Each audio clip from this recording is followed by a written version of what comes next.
50 ঊর্ধ্ব এক মহিলার রহস্যজনক মৃত্যুকে ঘিরে চাঞ্চল্য ছড়ালো শাখাইবাড়ি এলাকায়।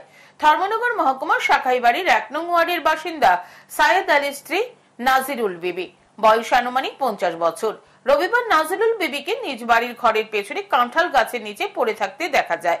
নাজিরুল বিবির মেয়ে জানান, ওনার ছেলে প্রথমে নাজিরুল বিবিকে দেখতে পেয়ে চিৎকার করে। সাথে সাথে নাজিরুল বিবির স্বামী, ছেলে এবং মেয়ে ছুটে যায়। ঘটনাস্থল থেকে উদ্ধার করে নাজিরুল বিবিকে খড়ে নিয়ে যাওয়া হয়। সন্দেহ করা হচ্ছে নাজিরুল বিবি আত্মহত্যা করেছেন, কারণ ওনার গলায় দড়ির বাঁধা অবস্থায় ছিল।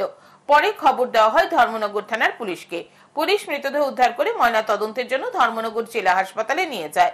ময়না তদন্তের পর মৃতদেহ তুলে দেওয়া হয় পরিবারের লোকজনদের হাতে।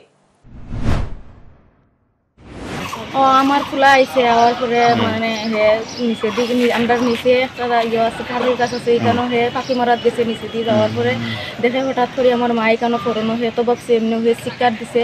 তারপরে আমার ভাই গেছে, আমার বোন গেছে, বাবা গেছেন, গিয়া দেখুন তাই ফোরনো আমার ভাইয়ে জাপটা মারি উঠাইছে, উঠাইয়া গরো আনছে।